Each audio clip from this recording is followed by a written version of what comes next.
Welcome to ComSpark. My name is Brian Hogan. I'm the president and CEO of Affidance, and I will be your guest host today. Today we are here with Casey Moran, Vice President of Digital Operations at GE. Thank you so much for joining us, Casey.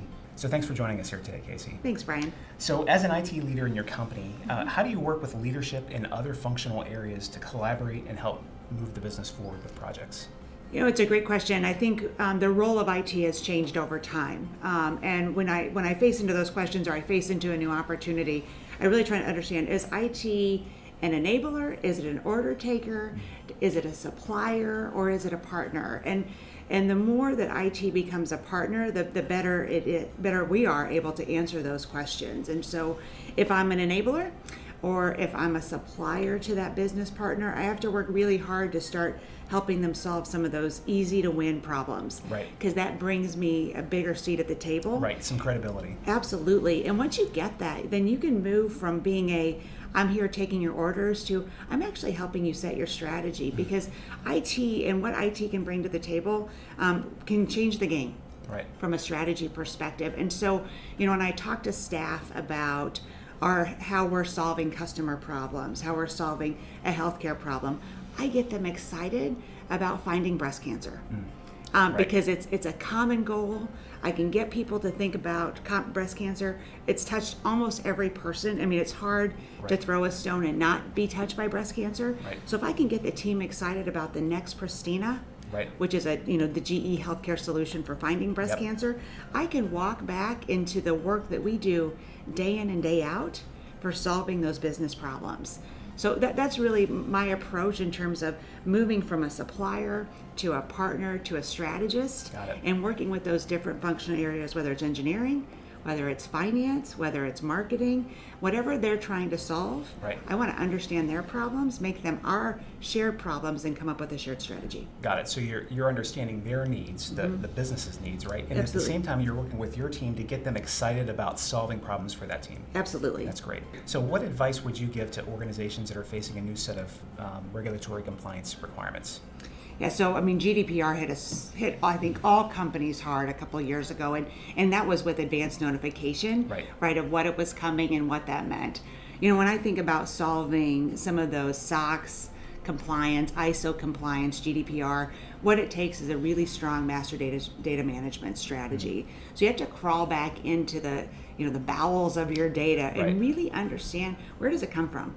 And then get strong controls around that, because what you can do then is, if you take Oracle HR, common tool, and if you can wrap really strong controls around that from a GDPR compliance, ISO, et cetera, then you can leverage those as the data gets leveraged throughout the processes, and then you don't have to take as strong controls throughout, because you're leveraging the controls that were already in place. And so when I've encountered that, and we've faced into that in a couple different jobs I've had, I always have to walk back to the origin. Where does the data originate? Right. Who has impact to it? Who has governance around it? Making sure that those controls are as strong as they can be, and then making sure we honor that as that data is manipulated through the various systems and eventually supports an outcome.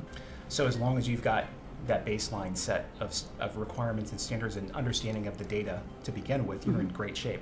If a company's just starting that process where they've never really had to encounter this before, I assume the first step is it's a pretty daunting. Big step. Yeah, it can be really daunting, because data has been accumulated over time. You can go even to where does your customer database come from, right? And so you really have to crawl back into, where did it originate? Right. What are the controls around it? And if you need to make changes there, great. Right. But you're starting at the beginning. Right. And so if you're just embarking on that journey, getting some really strong data analytics folks on the team, reaching out if you need help with that. That's not everybody's tool or skill set, and that's okay, right? But you have to get folks that are tooled to do that, to help you on that journey. Got it. That makes a lot of sense. Yeah.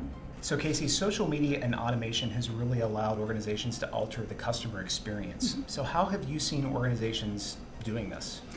That's a great question, and I'm super excited about a project we just finished for the Girl Scouts. And I know that this is everyone's favorite time of year, because it is Girl Scout cookie season, right? It's hard to go into Kroger's and not get a couple of young folks asking you to buy Girl Scout cookies. I have a tremendous amount of passion around STEM, and some of the stats show that 50% of the women graduating from college, or 50% of the folks graduating from college are women, and 50% are men. great stats. Yep. Represents the demographics of the population. What we're also seeing, though, is 20% of those degrees in the STEM field are going to women, which is super, which is challenging, Yep. right? And my daughter in high school is the only female in her engineering class. Wow. Out of how many students? There's 1,000 kids in her grade, so the numbers are just staggering. And so I have a lot of passion for bringing in talent and cultivating that at a young age.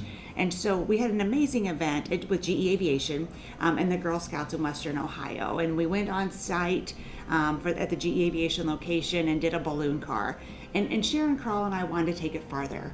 And so she came in with GE Aviation, a couple of engineers, and my Girl Scout troop, and we recorded a YouTube video, which has been launched in 184 countries. Wow. For young people across the world to follow this easy video and make a balloon car. It talks about the design process for engineering. It talks about kinetic and potential energy.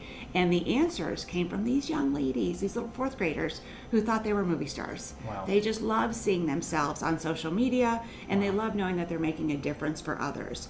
We would have never been able, we could have maybe made VHS videos or Right. DVDs and Right. tried to distribute those, but the ability for us to leverage that as a tool for something as easy as the Girl Scouts Wow. to help evangelize STEM. And I know not all those young people are going to go into STEM. That's okay. What's really important to me is that they know they can. Exactly. That's great. Yeah, super excited about it. Yeah. That's fantastic. We got to release the video for them last week, and they just saw themselves on the big screen. And we're actually doing a review this week with one of the local news stations. Oh, that is way cool. We're super excited about it. And the girls, like I said, they think they're movie stars, and they know a little bit more about STEM, which is a win-win. Yeah, get that percentage above 20%.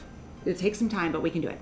That's great. Yeah. Thank you so much for your time and your insights today, Casey. And thank you so much to our listeners. To learn more about ComSpark, go to comspark.tech. This is Brian Hogan. Have a great day.